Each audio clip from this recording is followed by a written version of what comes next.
Well, it is News Extra time, brought to you by First State Bank, Scottsbluff and Gering. Kevin Mooney with our program.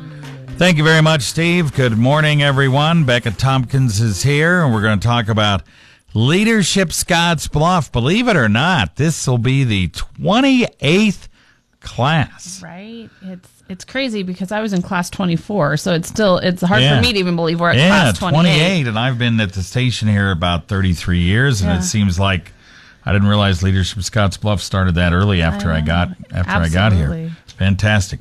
So why don't you tell us, first of all, you're taking applications for this class, but tell us what Leadership Scottsbluff's kind of all about. If somebody just moved in and goes, what's that? Well, those are the people that the class is fit for. It's a good fit for anybody that's lived here their entire life, and it's also really good for people that are just new to the community. Right. The entire class is centered around learning about our community, networking with people, getting involved, and just becoming leaders within the community. Sometimes it's a little bit of a misnomer. The name Leadership Scottsbluff, people think they're going to come in and get how to do conflict management and that kind of stuff. Well, we try and put a little of that in there, but it's basically exposing you to the hidden gems of Scottsbluff County, and not only locations, but people and that kind of stuff. Daily, I use interactions with the people that I had either in my class or that I came and spoke at the class. Mm-hmm. And it's just, as a leader in our community, it has just made me grow. And like I said, I've lived here my entire life. And when I took the class, I got to experience things that I never would have had the opportunity or the decision to make the time to go do if I wouldn't have been exposed to it within the class. The legislative session, yes, right? You know, in February, we send the entire class down on the Chamber of Commerce does a trip to Lincoln to the legislative session. And it's open for anybody to go. I think not everybody is aware of that. Anybody within the community can go, but not a lot of people take the time to do it. And I would have probably never taken the time, but it was so informative and so educational and so exciting to be able to go and do that. So. Yeah.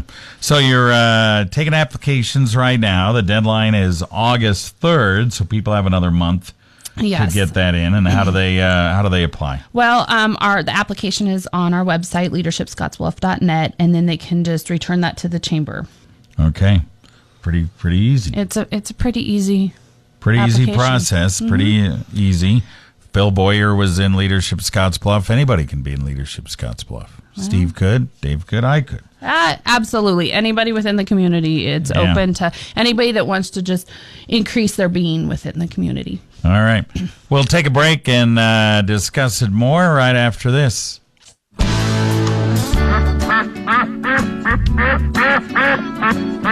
Come join First State Bank on July 7th from 9 to noon to celebrate the 19th annual United Way Rubber Duck Dash with our Ducks and Donuts event. For each duck purchased during the event, your name will be entered into a drawing to win either a 32-inch TV or a gift basket. Come to First State Bank July 7th from 9 to noon and support your local United Way of Western Nebraska and have a donut on us. First State Bank, member FDIC.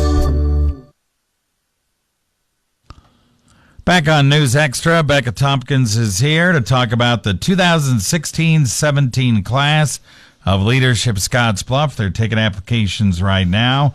The deadline is August 3rd to be a member of that class. And you just go on leadershipscottsbluff.net, fill out the application, and just give it over to the Scottsbluff Gering Chamber, and we'll see if you qualify for the class. How many are in the most classes? Anywhere between 20 and 30. We've found that if you get too many over 30, it kind of loses some of its intimacy. And so we try and keep it between 20 and 30. Okay. And there's meetings once a month. Once a month, the third Wednesday of the month.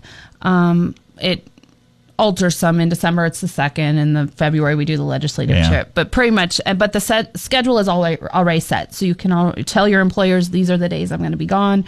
And that's, we encourage employer interaction with it. Most employers look at this as a benefit to their employees, so they do pay the registration fee of the $500 for them. If not, we do have a scholarship program where we help with about half of the fee for people that are self-employed or their employers just can't help out. So okay. And then, of course, you guys have your big deal with the Hoops for Heroes deal in March during the tournament, and raise money for whatever you decide to do. Usually it goes to downtown redevelopment or something. Well, like that. what we do is we challenge the class to come up with, to plan the event. Yeah. The board has very little interaction. Pretty much on the first day that we meet, we say, pick a charity, what's important to you, get behind it, and run with it. We kind of give them a little bit of structure, not a lot, because at the end of the day, one of the biggest parts of feedback we get from Hoops for Heroes is that people don't realize what it goes into being an event. Yeah. And so as leaders in the community, we're going to start being on boards. We're going to start being in positions that do some fundraising and do some events. Right. And so we're just trying to get people exposed to that. Yeah. And sometimes it's difficult for folks to kind of get involved and understand when you go out for fundraising, you got to ask for money. Right. And for some people, that's hard to do. It is. But, that's part of the event. There's something for everybody within planning an event. And so, like I said, we just really hand it to the class and say, run with it. Yeah. And it's been very successful. Yep. All right. Very good. We appreciate Becca coming in here. Once again, the deadline is August 3rd. Just go to leadershipscottsbluff.net, fill out the form, get it over to the chamber, and you can be part of Leadership Scottsbluff for this next year. They sure can. And if they have any questions, they can contact either Jody or Karen at the chamber, or myself at First State Bank 633-6109, or any of the board members, or even past class members. They can ask questions too. Okay. All right. Thanks for coming in. Good luck with it.